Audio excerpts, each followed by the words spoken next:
Hello students, welcome back to physics with Shubham sir. आज हम लोग ऑसिलेशंस में नया लेक्चर लेके आए हैं। पहले तो आई एम वेरी सॉरी कि मैं काफ़ी टाइम से लेक्चर नहीं बना पाया। ऑलमोस्ट 3-4 हफ्ते हो गए वीडियो डाले हुए। But let me tell you, मुझे थोड़ा साइनसाइटिस का प्रॉब्लम हो गया था। एक इन्फेक्शन होता है साइनस का, जिसकी वजह से मुझे कांस्टेंट पेन रहता था सर में। तो मैं कैसे कैसे तो मैं मैनेज कर पा रहा था जॉब, तो उसकी वजह से यहाँ पे मैं वीडियोस बना नहीं पा रहा था कांस्टेंट हेडेक की वजह से। सो डोंट वरी अबाउट दैट। अब से वीडियोस कंटिन्यूअसली मैं अपलोड करूंगा क्योंकि रिकॉर्डिंग चालू किया है। So your portion will not be lagging. Okay, so oscillations में आज हम 6 लेक्चर लेके आए हैं। इसके पहले 5 लेक्चर्स अपलोड किए हैं, उनका लिंक तुमको डिस्क्रिप्शन में मिल जाएगा। तो आज का जो लेक्चर है, इसमें हम एक इम्पोर्टेंट टॉपिक कंटिन्यू करने वाले हैं, that is about simple pendulum. So हम लोग बात करेंगे time period of a simple pendulum. ठीक है, देखो हमने चैप्टर में पढ़ा है अबाउट एसएचएम ना, तो हम देखेंगे कि कैसे सिंपल पेंडुलम एक एसएचएम परफॉर्म करता है और कैसे उसका टाइम पीरियड हम एसएचएम के फॉर्मूला से निकाल सकते हैं। जैसे कोई भी ऑब्जेक्ट जो एसएचएम परफॉर्म करता है, उसका टाइम पीरियड होता है 2π/ओमेगा। तो अगर मुझे ओमेगा पता चल जाए किसी तरीके से सिंपल पेंडुलम का, तो मैं उसका टाइम पीरियड निकाल सकता हूँ। ठीक है, तो चलो अपना टारगेट रहेगा ओमेगा निकालने का। Let's see how we can find the omega and let's understand the physics of simple pendulum. एक मेरे पास एक सिंपल पेंडुलम है, suppose this is the simple pendulum. इसका ये बॉब है जिसका मास है m, और हमने इसको एक एंड से फिक्स रखा है, और इसके स्ट्रिंग की जो लेंथ है वो है l। ठीक है, तो l लेंथ का एक स्ट्रिंग है जिसपे एक बॉब अटैच है। इसी को सिंपल पेंडुलम बोलते हैं। Simple pendulum is nothing but a heavy bob attached by a massless and inextensible string। ये स्ट्रिंग को है, इसको हम एक्सटेंड नहीं कर सकते, या ऐसे समझो ये बॉब स्ट्रिंग का लेंथ नहीं चेंज करेगा, इसको बोलते हैं इनएक्सटेंसिबल। ठीक है, सो ये अपना बेसिक सा सिंपल पेंडुलम है। अब इस सिंपल पेंडुलम को अगर मैं इसके मीन पोजीशन से या इसके स्टेबल पोजीशन से थोड़ा सा डिस्प्लेस करूं और छोड़ूं, तो ये क्या परफॉर्म करेगा? तो ये ऑसिलेशंस परफॉर्म करेगा, ऐसे टू एंड फ्रो। समझ में आई ये बात? सिंपल था, फाइन। तो ये मेरा सिंपल पेंडुलम का बॉब इधर आ गया है। अब ये वही इसका मास, और इसमें इस पॉइंट पे कुछ ऐसा होगा, जैसे एक चीज समझो, जब मैं पेंडुलम को इसके मीन पोजीशन से डिस्प्लेस करके छोड़ता हूं, तो ये क्या परफॉर्म करता है? ऑसिलेशन परफॉर्म करता है ना। बट हमने देखा ऑसिलेशन परफॉर्म करने के लिए एक बहुत इंपॉर्टेंट चीज होती है, जो कि होती है रीस्टोरिंग फोर्स। याद है? जब तक रीस्टोरिंग फोर्स नहीं रहेगा तब तक ऑसिलेशन परफॉर्म कैसे होगा? रीस्टोरिंग फोर्स क्या करता है? बॉडी को हमेशा मीन पोजीशन पे लाने का ट्राई करता है। तो हमको यहाँ देखना पड़ेगा कौन सा ऐसा फोर्स है जो इसको मीन पोजीशन पे लाने का ट्राई कर रहा है। ठीक है, चलो सपोज जैसे मैंने इसको एक थीटा एंगल से डिस्प्लेस किया, या थीटा एंगल से शिफ्ट किया इसके मीन पोजीशन से, वर्टिकल से एंगल थीटा बना रहा है, तो इस पॉइंट पे जो इस पे एक फोर्स एक्ट कर रहा है वो है ग्रेविटी का फोर्स, और तो कोई फोर्स एक्ट नहीं कर रहा है। ठीक है, फाइन। ये ग्रेविटी के फोर्स के दो कॉम्पोनेंट्स आएंगे, ध्यान से देखना। ये ग्रेविटी के फोर्स का एक कंपोनेंट इधर आएगा इस लाइन के अलोंग, ये एंगल थीटा है तो ये भी एंगल थीटा हो जाएगा, तो ये हो जाएगा mg cos थीटा। सिंपल सा वेक्टर रेजोल्यूशन, फाइन।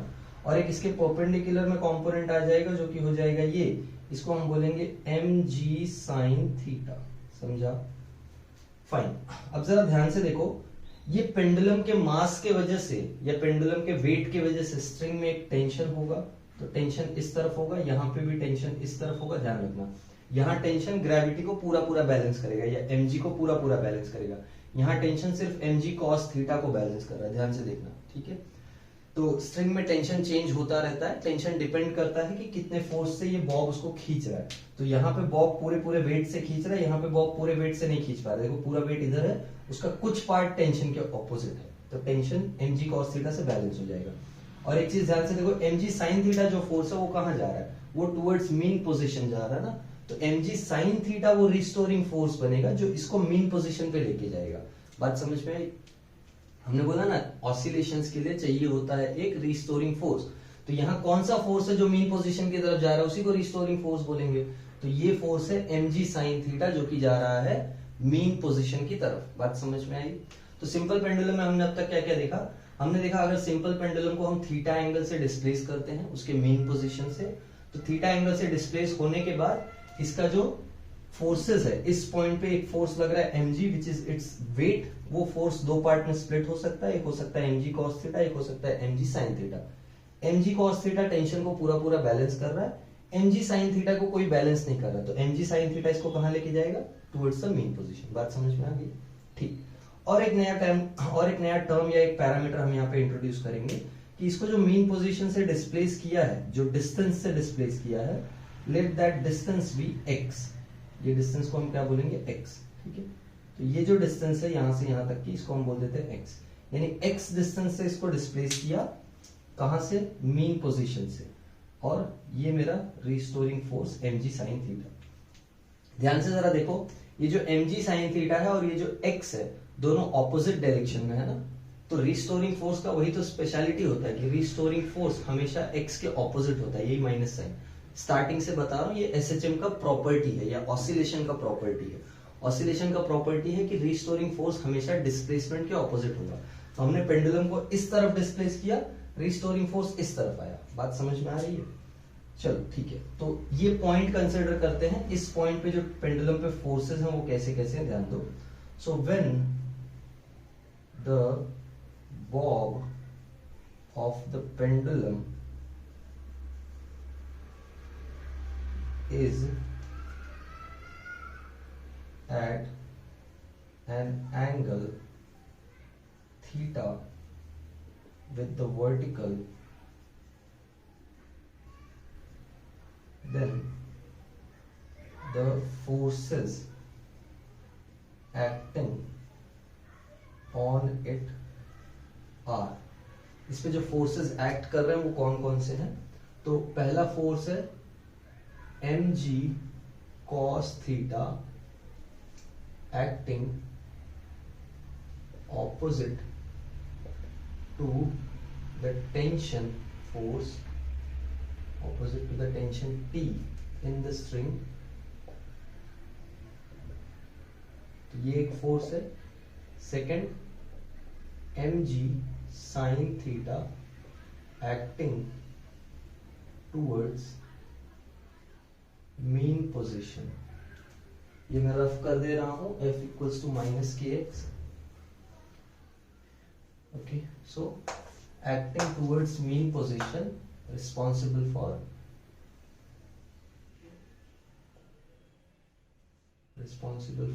oscillation।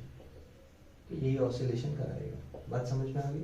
ये टी टाइम पीरियड है, ये टी टेंशन है। हम टेंशन को रिमूव कर देंगे, इक्वेशन में टी आएगा भी नहीं, सो don't worry about that. Equation मतलब जब हम सिंप्लीफिकेशन करेंगे तो वहीं बीच में टी हट जाएगा। ठीक है, और एक्चुअल में देखो तो अपने को mg cos थीटा का कुछ काम भी नहीं है, तो mg cos थीटा टी को बैलेंस कर रहा है, बस ये बताने के लिए कि ये पेंडुलम ऊपर नीचे नहीं जा रहा है। देखो ना, ऊपर नीचे के फोर्सेस बैलेंस है, टेंशन और mg cos थीटा, ऊपर और नीचे का फोर्स बैलेंस है, खाली हॉरिजॉन्टल डायरेक्शन का फोर्स बैलेंस नहीं है।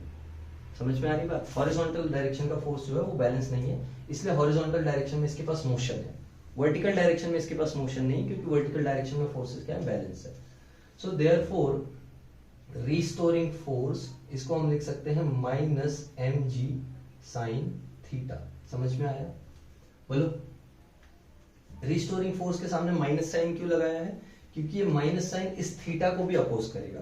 तुम जितना थीटा बढ़ाओगे रिस्टोरिंग फोर्स उतना बढ़ेगा ना। अरे थीटा बढ़ने पे साइन थीटा बढ़ता है, तो रिस्टोरिंग फोर्स बढ़ रहा है। सो नेगेटिव साइन क्या इंडिकेट कर रहा है? Negative sign indicates that restoring force opposes the motion.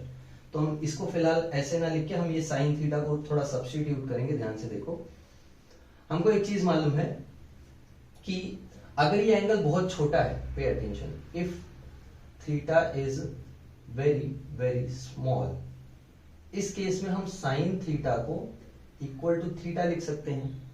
तो रिस्टोरिंग फोर्स क्या लिखा जा सकता है? Restoring force can be written as minus mg theta. ये थीटा को हम सब्स्टिट्यूट कर सकते हैं using the arc length formula. ये आर्क लेंथ है और ये रेडियस है, तो अगर मैं थीटा को सब्स्टिट्यूट करूं, ऑल्सो थीटा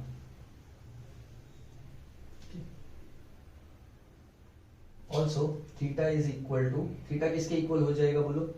हमको मालूम है आर्क लेंथ हो जाएगा एल थीटा के, तो थीटा किसके इक्वल हो जाएगा? x बाई एल के। So x upon L, and therefore restoring force is equal to minus mg by l into x. ये इक्वेशन हमको चाहिए था, which is very very important. क्यों ये इक्वेशन इंपॉर्टेंट है, थोड़ा इस पे मैं डिस्कशन करता हूँ, फिर तुमको समझ में आएगा। देखो क्यों ये इक्वेशन इंपॉर्टेंट है। जब भी हम एसएचएम का बात कर रहे होते हैं, सिंपल पेंडुलम या कोई भी बॉडी जब एसएचएम परफॉर्म करता है तो उसका टाइम पीरियड होता है 2 पाई बाय ओमेगा। बट ये एसएचएम परफॉर्म कर रहा है या नहीं, पहले ये समझना पड़ेगा। ऑसिलेशन कर रहा है ये मालूम है, याद है तुमको बताया था मैंने, ऑसिलेशन में बहुत सारे टाइप्स होते हैं। उसमें जो सबसे सिंपल वाला होता है वो एसएचएम होता है, simple harmonic motion. Simple harmonic motion का एक स्पेशलिटी होता है कि बॉडी स्ट्रेट लाइन में मूव करना चाहिए, या तो एक्स एक्सिस के along to and fro motion, या तो वाई एक्सिस के along up and down motion. समझ में आ रही बात? तो ये बॉडी हमेशा स्ट्रेट लाइन में मूव करेगा, तभी ये एसएचएम होगा। तो पेंडुलम सोचो कब स्ट्रेट लाइन में मूव करता है, जरा इसको कंसिडर कर लो एज अ पेंडुलम। अगर मैं इसको यहां ले जाके छोड़ू तो देखो इसका मोशन ध्यान से देखना, ये ऐसे ऐसे परफॉर्म करेगा मोशन, ऐसे ऐसे मोशन परफॉर्म करेगा ना, यहां जाएगा, यहां जाएगा, यहां जाएगा एंड सो ऑन। जरा ध्यान से देखो, इसका मोशन एक स्ट्रेट लाइन नहीं है, ये यहां जा रहा है और यहां से यहां जाने में एक आर्क बना रहा है। बात समझ में आ रही है? ये एक आर्क मोशन है, तो ये ऑसिलेशन है बट एसएचएम नहीं है। अच्छा, ये स्ट्रेट लाइन मोशन कब कर सकता है? जब इसको मैं बहुत छोटे एंगल से डिस्प्लेस करूं, यानी ये यहीं से ऐसे ऐसे परफॉर्म करे, ये यहीं से ऑसिलेशन ऐसे ऐसे परफॉर्म करे, तो देखो यहाँ यहाँ यहाँ यहाँ ये एक स्ट्रेट लाइन में आगे पीछे जाएगा। बात समझ में आ रही है? ये मेरा पेंडुलम, इसको मैं बहुत छोटे एंगल से डिस्प्लेस करता हूँ, तो ये जो मोशन होगा इसका, ये अलोंग एक स्ट्रेट लाइन होगा। मतलब ये पेंडुलम यहाँ से यहाँ, यहाँ से यहाँ, यहाँ से यहाँ, तो ये एसएचएम हुआ। तो ध्यान रखना, पेंडुलम एसएचएम तभी परफॉर्म करता है जब ये थीटा बहुत छोटा होता है। तो हमने थीटा बहुत छोटा कंसिडर किया, तो हमको देखो एसएचएम का इक्वेशन मिल गया। एसएचएम का इक्वेशन क्या है? एसएचएम का इक्वेशन है F R is restoring force is directly proportional to minus of x. यही है ना एसएचएम। तो ध्यान से देखो, एम जी कॉन्स्टेंट है, एल कॉन्स्टेंट है, directly proportional to minus x आया कि नहीं? So therefore F R is directly proportional to minus x. तो ये पेंडुलम क्या परफॉर्म कर रहा है? एसएचएम परफॉर्म कर रहा है। तो पहले हमको शो करना पड़ता है that the pendulum performs SHM, तब हम ये फॉर्मूला लगा सकते हैं, क्योंकि ये फॉर्मूला एसएचएम के टाइम पीरियड का है। बात समझ में आ रही है नहीं? बोलो। देखो, अगर हम पेंडुलम का जनरल मोशन कंसिडर कर लेंगे तो जनरल मोशन यहां तक जाके भी आ सकता है, ये भी एक ऑसिलेशन है, यहां तक जाके भी आ सकता है, बट ये सारे ऑसिलेशंस एसएचएम नहीं है। एसएचएम कौन सा है? जो स्ट्रेट लाइन में हो रहा है। तो इसीलिए ये थीटा क्या होना चाहिए? बहुत छोटा होना चाहिए। आई होप तुमको बात समझ में आ गई होगी। मैं बार बार यही बात रिपीट कर रहा हूँ ताकि तुमको दिमाग में घुसे ये बात क्या चल रहा है। ठीक है, okay. So now let's find the time period. यहाँ से दिखाई पड़ रहा है restoring force is equal to minus x. तो हमको मालूम है since restoring force can be written as mass into restoring acceleration. Force होता है ना mass into acceleration, so therefore mass into acceleration can be written as, क्या हो जाएगा बोलो? ये हो जाएगा minus M G by L into x. तो यहाँ से एक्सेलरेशन का वैल्यू कितना आता है? एक्सेलरेशन का वैल्यू आता है जी बाई एल या minus G by L into x. ठीक है, या क्या माइनस ही आएगा ना, एम से एम कैंसिल हो गया, एक्सेलरेशन आ गया minus G by L into x. हमको चाहिए ओमेगा। क्या चाहिए हमको? Omega. So let's find omega. हमको मालूम है since acceleration is equal to minus omega square x in SHM. ये पता है कि नहीं? एसएचएम में एक्सेलरेशन जो होता है माइनस ओमेगा स्क्वायर एक्स होता है। तो इसको इससे कंपेयर करें तो ओमेगा स्क्वायर कितना आ गया? ओमेगा स्क्वायर आ गया जी बाई एल, यानी ओमेगा कितना आ गया? Under root of ji by L. हो गया, खत्म। ओमेगा मिल गया ना, तो टाइम पीरियड मिल जाएगा। So therefore time period is 2 pi by omega, यानी 2 pi upon under root of ji by l, and hence time period is 2 pi under root l by g. ये फॉर्मूला तुमने बचपन में देखा होगा स्कूल के बुक में कहीं तो, या हो सकता है इस पे क्वेश्चन भी सॉल्व किया हो। यहाँ तुमने इस फॉर्मूले को डिराइव किया है। तो एक बात याद रखना, ये फॉर्मूला तभी तक एप्लीकेबल है, ध्यान से सुनो क्या बता रहा हूँ। ये फॉर्मूला तभी तक एप्लीकेबल है जब तक पेंडुलम एसएचएम कर रहा है, और पेंडुलम एसएचएम तभी तक कर रहा है जब तक थीटा छोटा होता है। तो ध्यान रखना, ये जो थीटा है ना, this theta has to be less than equal to 10 degree. 10 degree से ज्यादा नहीं जाना चाहिए। और तुमको समझ में आ रहा होगा 10 डिग्री बहुत ही छोटा एंगल होता है। कभी डी देखा है? डी प्रोट्रैक्टर, वो प्रोट्रैक्टर पे 10 डिग्री देखना कितना छोटा एंगल होता है। मतलब इसको हम ऑलमोस्ट इसके मेन पोजीशन से थोड़ा सा डिस्प्लेस करें, हल्का सा, बहुत छोटा डिस्प्लेसमेंट है ये, तो ये इधर ही ऐसे ऐसे स्ट्रेट लाइन में आगे पीछे कर रहा है, ये एसएचएम हुआ। तो ये पेंडुलम का बहुत ही स्पेशल काइंड ऑफ मोशन होता है जो कि सिर्फ एक स्ट्रेट लाइन में कन्फाइंड होता है। हाँ, अगर ये स्ट्रेट लाइन हमको बड़े पेंडुलम में बनाना है तो हम पेंडुलम का लेंथ बड़ा कर सकते हैं। लेंथ बड़ा करोगे तो काफी दूर तक ये स्ट्रेट लाइन में जाएगा। आई होप तुमको इमेजिन हो पा रहा होगा। अरे सोचो ये लेंथ काफी बड़ा है, तो ये यहां भी गया और यहां आया तो भी ये स्ट्रेट लाइन ही हुआ ना। इसको कर्व बनाने के लिए काफी दूर लेके जाना पड़ेगा। तो कभी कभी जब हमको पेंडुलम को स्ट्रेट लाइन या एसएचएम पेंडुलम का एज एन एसएचएम यूज करना होता है तो हम लेंथ क्या कर देते हैं, बढ़ा देते हैं। ठीक है, ये नोट डाउन कर लो पॉज करके, टाइम पीरियड का इक्वेशन। ये टाइम पीरियड होता है 2π√L/g। यहाँ से क्लियरली दिखाई पड़ रहा होगा कि टाइम पीरियड डिपेंड किस किस चीज पे है, लेंथ ऑफ पेंडुलम पे डिपेंडेंट है और एक्सेलरेशन ड्यू टू ग्रेविटी पे डिपेंडेंट है। तो क्लियरली दिख रहा है मास पे डिपेंडेंट नहीं है। किस पे डिपेंडेंट नहीं है, मास पे डिपेंडेंट नहीं है, और एम्पलीट्यूड पे भी डिपेंडेंट नहीं है, यानी कितना दूर लेके जा रहे हैं। हाँ, याद रखना कितना दूर लेके जा रहे हो उससे फर्क नहीं पड़ता, कर्व अगर हो जाएगा तो फर्क पड़ेगा। तो इसीलिए मैंने बोला ना कि अगर हम पेंडुलम को बड़ा कर दे तो इसको मेन पोजीशन से और दूर ले जाया जा सकता है। हाँ, ओके, ये पॉज करके नोट डाउन करो। आई होप तुमको समझा मैंने क्या बोला। मैं बोल रहा हूँ कि इसका जो टाइम पीरियड है वो इसके मास और एम्पलीट्यूड पे डिपेंड नहीं कर रहा है। ठीक है, बाकी एल और जी पे डिपेंड कर रहा है। इतने ही तो फैक्टर्स है ना, और तो कुछ है नहीं। ठीक है, चलो ये पॉज करके नोट डाउन कर लिया है, मैं साइड हो गया हूं। ओके, मैं कुछ चीजें बता देता हूं, जैसे लॉ ऑफ सिंपल पेंडुलम या कुछ लॉज हैं सिंपल पेंडुलम के।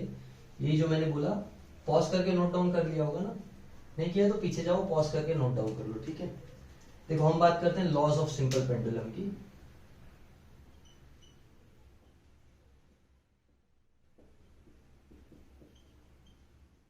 क्या लॉज हैं सिंपल पेंडुलम के? First law is time period is directly proportional to √L। ये तुम्हारा पहला लॉ है।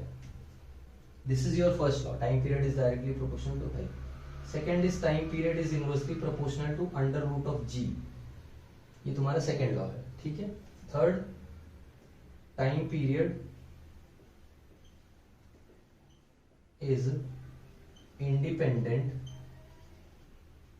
Of mass and amplitude. ये तुम्हारा थर्ड लॉ। तो ये तीन लॉज होते हैं सिंपल पेंडुलम के। वैसे ही तुम्हारा कोनिकल पेंडुलम का भी लॉज होता है, वैसे ही तुम्हारा सोनोमीटर का भी लॉज होता है, वगैरह वगैरह। धीरे धीरे देखोगे समझ में आएगा। तो पेंडुलम का लॉज मतलब उसका टाइम पीरियड किस किस चीज पे डिपेंडेंट है और किस पे इंडिपेंडेंट है।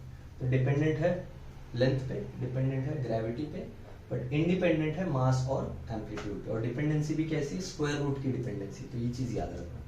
ठीक है, अब ये सिंपल पेंडुलम का एक बहुत स्पेशल केस होता है। स्पेशल केस मतलब सिंपल पेंडुलम का एक बहुत ही स्पेशल केस होता है जिसको बोला जाता है सेकंड्स पेंडुलम। क्या बोला जाता है उसको? Seconds pendulum. ये घड़ियों में लगा होता है। कभी पेंडुलम वाली घड़ी देखी है तुमने? वो बड़े बड़े वॉचेस लगे होते हैं जिसमें एक पेंडुलम ऑसिलेट करता रहता है और वो घड़ी टाइम बताती है। उसको बोलते हैं seconds pendulum. I will tell you how it is और व्हाट इट इज। चलो ये नोट डाउन कर लिया था ना।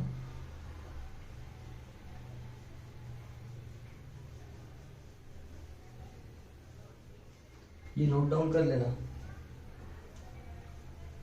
हमको पढ़ना है सेकंड्स पेंडुलम। ठीक है, सेकंड्स पेंडुलम क्या होता है देखते हैं।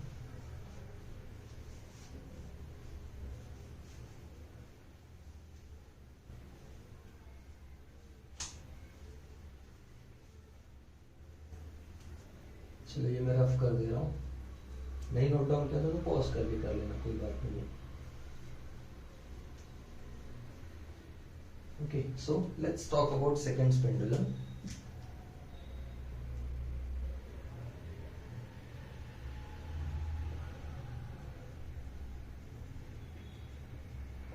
It is a simple pendulum having time period of 2 seconds. ये सेकंड्स पेंडुलम का डेफिनेशन है। A simple pendulum having time period of 2 seconds. Fine, so therefore time period का फॉर्मूला क्या है बोलो? 2π√L/g।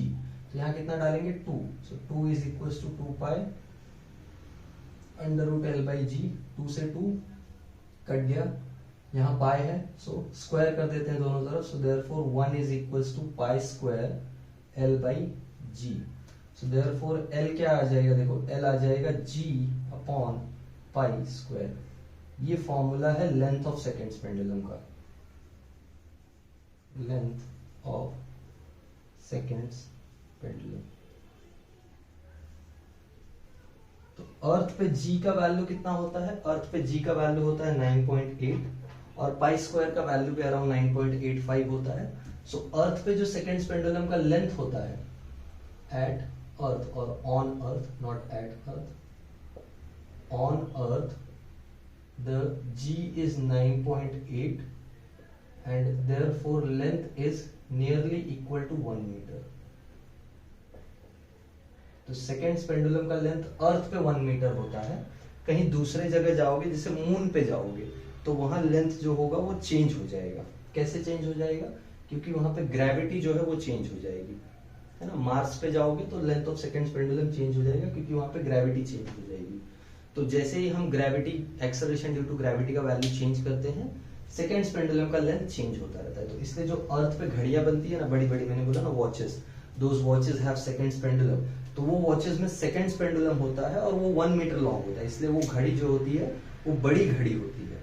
You may have seen a big watch, एक cupboard की तरह दिखाई पड़ता है, वो बड़ा सा कबर्ड की तरह रखा होता है वो। सो वो बड़े से कबर्ड में एक ऐसे पेंडुलम लटका होता है और वो पेंडुलम आगे पीछे ऑसिलेट कर रहा होता है, तो वो सेकेंड्स पेंडुलम होता है। वो हर आधे ऑसिलेशन में घड़ी को बताता है कि टाइम 1 सेकेंड हो गया है और पूरे ऑसिलेशन में बताता है कि घड़ी को टाइम 2 सेकेंड हो गया है। समझ में आ रही बात? ओके, तो एक चीज समझो कि ये जो लेंथ है ये 1 मीटर है, बट ये लेंथ फिक्स नहीं रहता है। क्यों फिक्स नहीं रहता है? तो जो गर्मी में मालूम है, गर्मी में थर्मल एक्सपांशन नाम की चीज होती है और ठंडी में थर्मल कॉन्ट्रैक्शन नाम की चीज होती है। थर्मल एक्सपांशन चैप्टर पढ़ा था ना, हमको मालूम है जो लेंथ होता है, हमने पिछले 11th स्टैंडर्ड में पढ़ा था थर्मल एक्सपांशन करके टॉपिक। ये जो फाइनल लेंथ होता है ये होता है original length into 1 plus alpha delta T. अगर हम टेम्परेचर बढ़ाते हैं तो ये लेंथ बढ़ जाता है, ध्यान से समझ लो। अगर डेल्टा टी बढ़ता है तो ये लेंथ बढ़ जाता है। तो गर्मी में क्या होगा मालूम है, गर्मी में सेकेंड्स पेंडुलम का लेंथ बढ़ जाएगा, गर्मी में सेकेंड्स पेंडुलम का लेंथ बढ़ जाएगा। तो सोचो लेंथ अगर बढ़ेगा तो टाइम पीरियड क्या हो जाएगा, बढ़ जाएगा, यानी पेंडुलम को एक ऑसिलेशन करने में अब ज्यादा टाइम लगेगा, तो तुम्हारी घड़ी स्लो हो जाएगी। समझा क्या बोला? तुम्हारी घड़ी स्लो चलेगी। अरे घड़ी देखा होगा ना, कभी कभी घड़ी पीछे बोल देते हैं, घड़ी आगे है बोल देते हैं। तो घड़ी पीछे कब होती है? जब घड़ी स्लो चलती है। तो सेकेंड्स पेंडुलम वाली जो घड़ी होती है ना, वो गर्मियों में थोड़ा टाइम लूज कर देती है। लूज मतलब वो पीछे हो जाती है टाइम में। क्यों? क्योंकि उसका लेंथ बढ़ जाता है। और वहीं ठंडी में जब ये तुम्हारा डेल्टा टी कम होता है तो ये लेंथ भी कम हो जाता है, और लेंथ कम होता है तो टाइम पीरियड भी कम हो जाता है।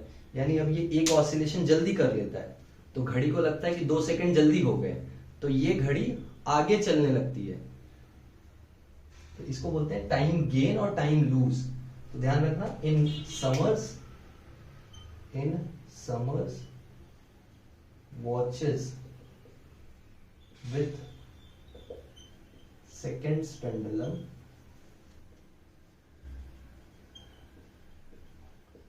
लूज टाइम, ठीक है, टाइम लूज करते हैं।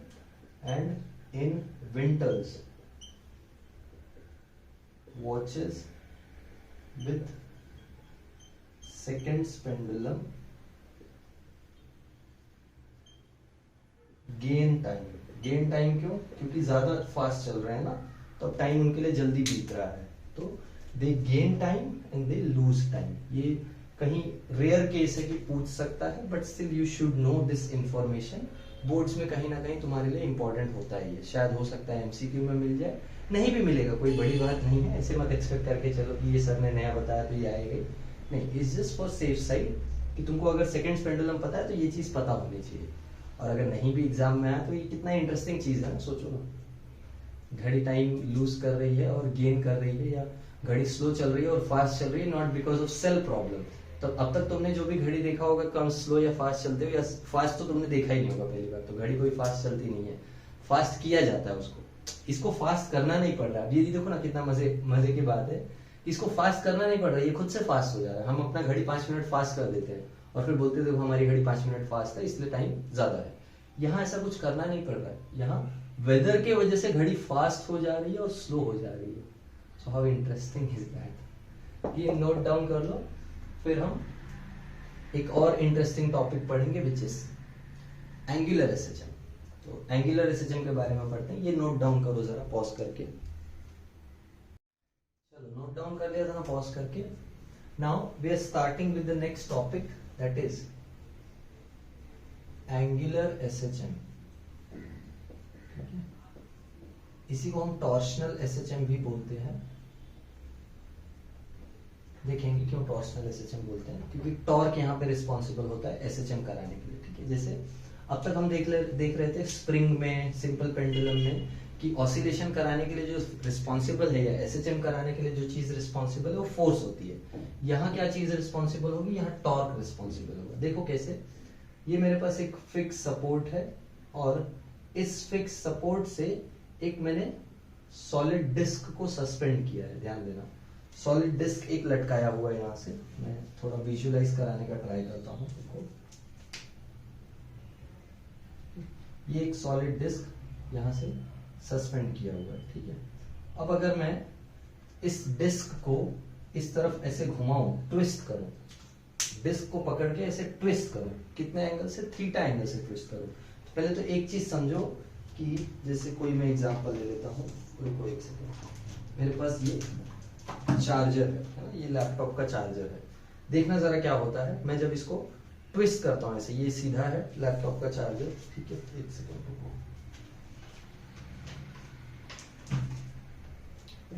तो ये देखो इतना पार्ट मैं कंसिडर कर रहा हूँ, ये ऐसे सीधा रखता हूँ मैं।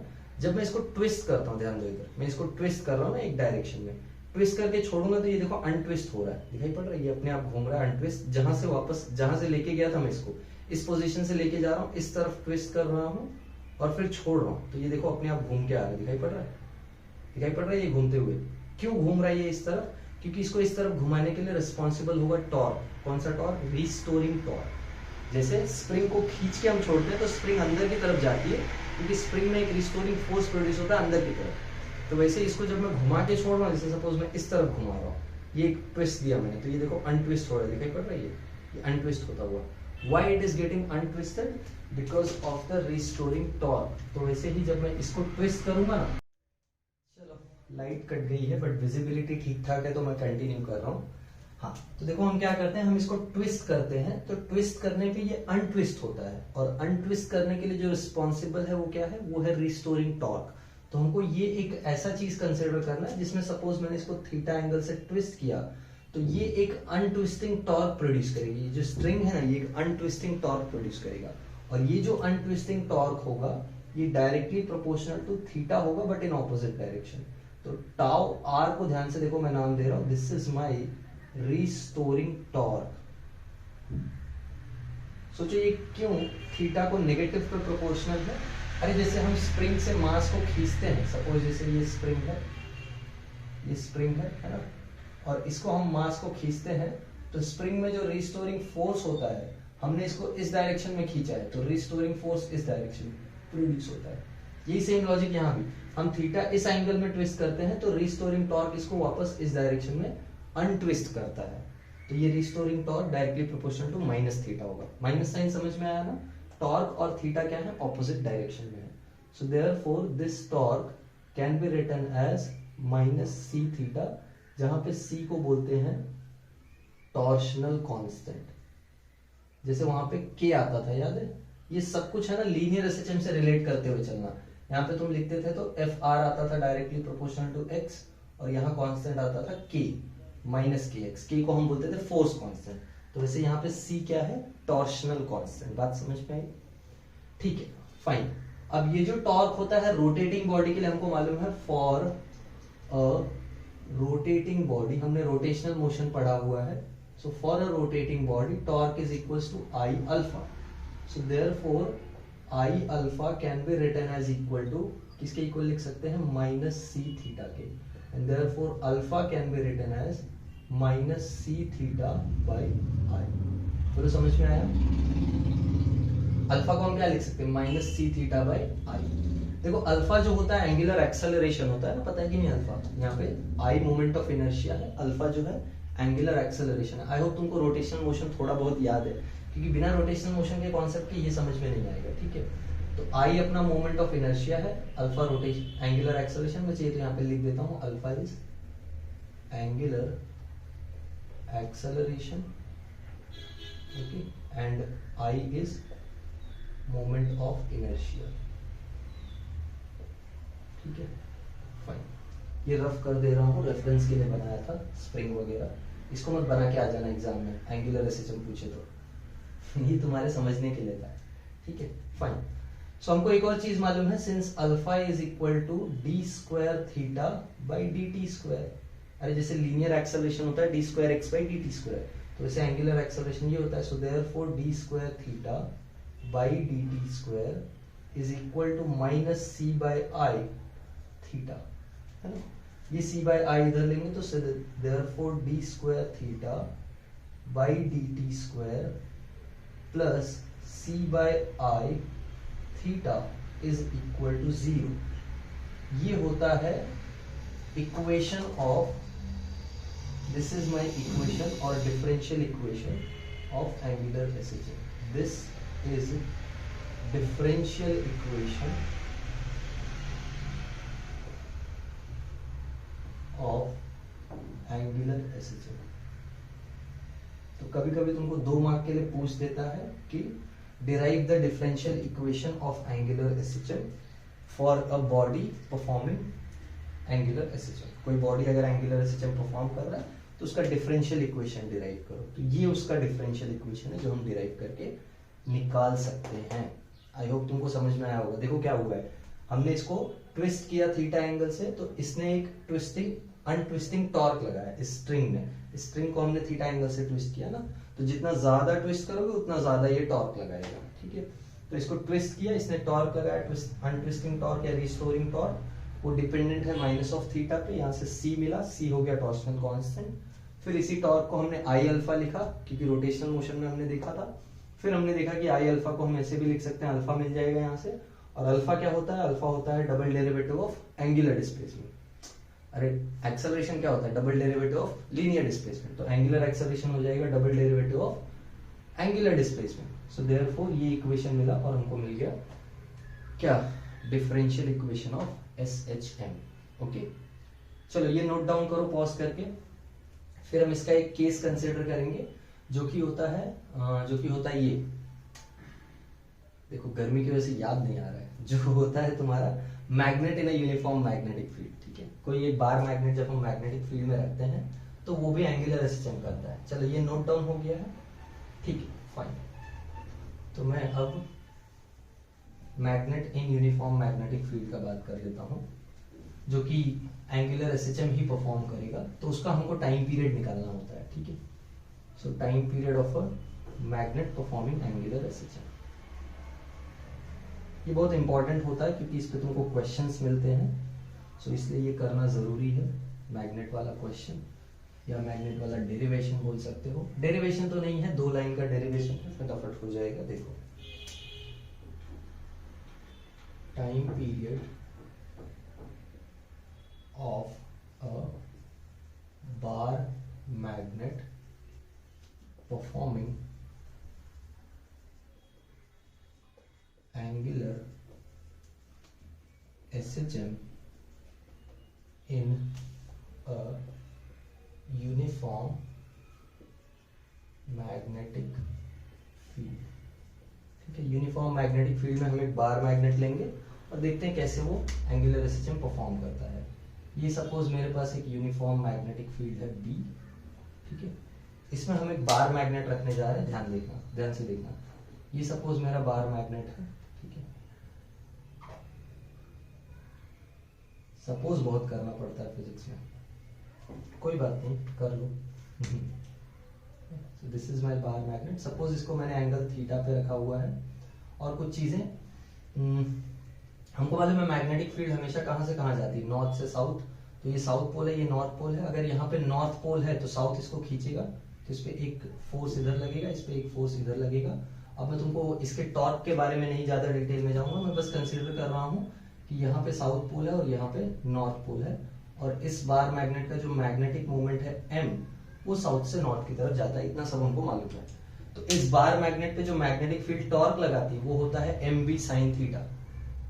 पता है? नहीं पता है तो कोई परेशानी की बात नहीं है, तुम आगे के चैप्टर में देख लोगे जब तुम पढ़ोगे chapter magnetic fields due to electric current या मूविंग चार्जेस एंड मैग्नेटिज्म। तो मैंने तो ऑलरेडी अपलोड कर दिया हुआ है, बट ये ऑसिलेशंस के बाद का चैप्टर है, तो तुम अगर उसको बाद में पढ़ोगे तो तुमको मालूम पड़ जाएगा, और अगर ऑलरेडी पढ़ लिया तो तुमको पता होगा। तो देखो, जब हम इसको थीटा एंगल पे लाते हैं, ध्यान दो, थीटा एंगल पे लाते हैं तो ये टॉर्क इसको ऐसे रोटेट करेगा ना, तो ये इधर आएगा, बट इधर आएगा तो इनर्शिया की वजह से रुक नहीं पाएगा, तो इधर आएगा तो ये इधर चला जाएगा, फिर फील्ड इसको अपने डायरेक्शन में खींचेगा, तो ये एक एंगुलर एसएचएम परफॉर्म करेगा ऐसे।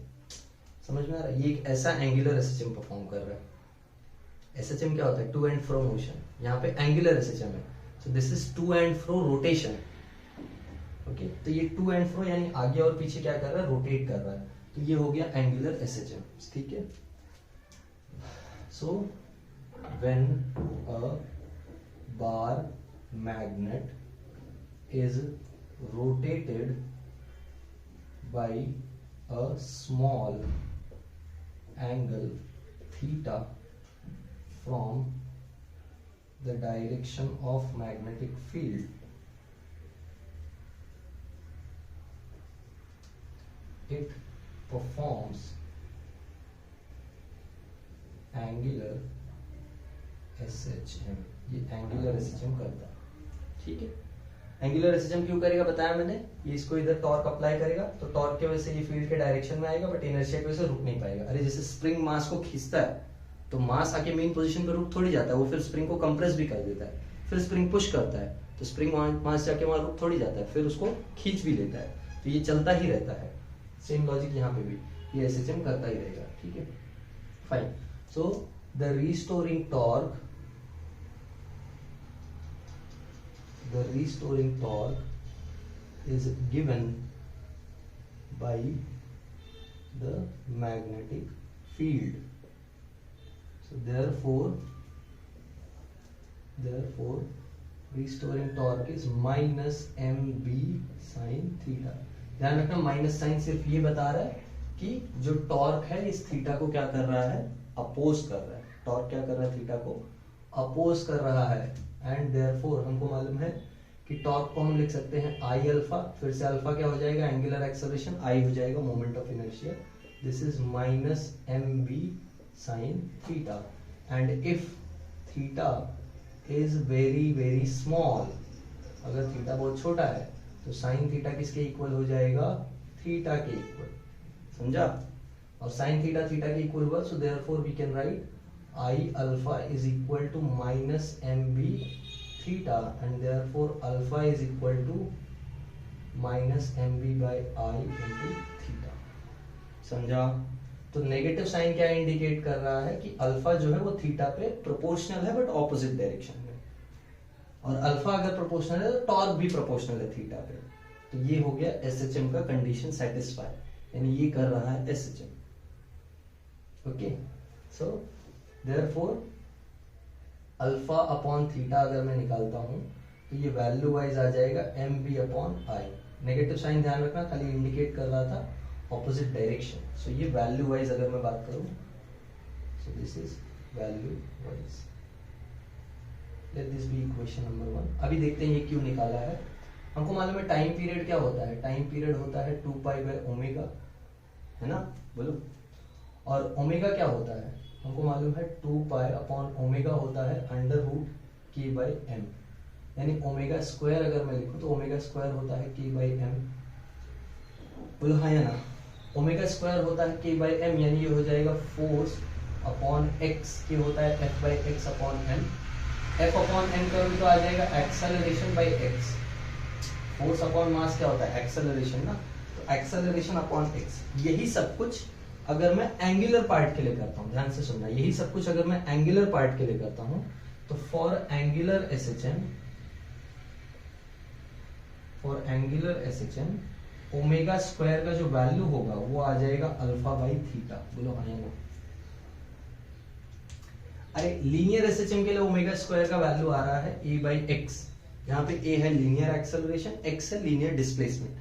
तो वैसे ही एंगुलर एसएचएम के लिए ओमेगा स्क्वायर आ जाएगा अल्फा बाई थीटा, जहां पे अल्फा हो जाएगा एंगुलर एक्सेलरेशन, थीटा हो जाएगा एंगुलर डिस्प्लेसमेंट। ओके, सो देयरफॉर टाइम पीरियड होता है 2 पाई बाई ओमेगा। यहाँ से ओमेगा स्क्वायर मिला है तो ओमेगा क्या आ जाएगा, ओमेगा आ जाएगा under root alpha by theta. So therefore T हो जाएगा 2 pi under root alpha by theta and therefore 2 pi under root alpha by theta का वैल्यू कितना है, M B by I. So M B upon I and therefore time period किसके equal आता है, 2 pi under root I upon M B. एक एक term का meaning समझ लो यहाँ पे क्या क्या है। ये फॉर लीनियर एसएचएम था, बस तुम्हारे रेफरेंस के लिए, इसको लिखने का जरूरत नहीं है, इसको लिखने का जरूरत नहीं है, ठीक है। तो यहाँ पे एक एक टर्म का मीनिंग समझ लो। आई है मोमेंट ऑफ इनर्शिया, एम है मैग्नेटिक मोमेंट और बी है मैग्नेटिक फील्ड। तो कोई मैग्नेट जिसका मोमेंट ऑफ इनर्शिया आई है, क्यों मोमेंट ऑफ इनर्शिया ले रहे हैं, क्योंकि ये रॉड की तरह बिहेव कर रहा है। ये रॉड है, रॉड का moment of inertia about the axis passing through its centre क्या होता है, ml square by 12।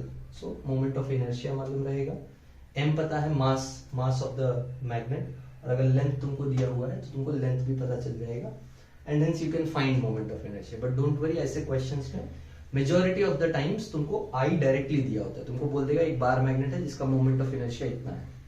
So you don't have to worry about finding moment of inertia separately, ठीक है। सो ये होता है time period for a bar magnet in uniform magnetic field. ये बहुत इंपॉर्टेंट चीज है, ये तुमको 2 चैप्टर्स में लगता है, एक तो ऑसिलेशन चैप्टर में इस वाले में, और एक जब हम मैग्नेटिक फील्ड से टू इलेक्ट्रिक करंट चैप्टर करते हैं, ठीक है। तो वहां भी ये चीज वापस आती है क्योंकि वहां मैग्नेटिक फील्ड और बार मैग्नेट में डिटेल में डिस्कशन है, तो वहां भी ये इफेक्ट देखना ही पड़ता है हमको, ठीक है। सो आई होप तुमको समझ में आया होगा। थोड़ा लाइट चलेगी तो गर्मी बढ़ गई है, but visibility I don't think खराब हुआ है, विजिबिलिटी तो वैसा ही है, तो सब कुछ क्लियरली दिखाई पड़ रहा होगा। तो पॉज करके नोट डाउन कर लेना, ठीक है। और आज का लेक्चर बस करते हैं, इतना हमको आज करना था टॉपिक में। हमने क्या क्या किया, हमने सिंपल पेंडुलम किया, सेकेंड्स पेंडुलम किया और एंगुलर एसएचएम किया। तो ये 3 चीजें अपने को कवर करनी थी। इसके बाद का जो लेक्चर होगा उसमें हम कॉम्बिनेशन पढ़ेंगे, फिर डैम्ड एसएचएम करके अपना चैप्टर हो जाएगा खत्म, ठीक है। सो आई होप सब कुछ समझ में आया होगा and again I am very sorry for uploading the lectures very lately और for delaying the lectures very lately. So वो अब से नहीं होगा, अब से फ्रीक्वेंट लेक्चर्स तुम्हारे आएंगे, so don't worry about it. And कुछ डाउट्स रहेगा तो बिंदास post it in the comments, no issues about that. और इसका नोट्स भी मैं तुमको लिंक में डाल दूंगा, तो you can just access the notes of this chapter all together, पूरा एक साथ नोट्स रेफर कर सकते हो। And I see you all in next video. Bye everyone, have a good day.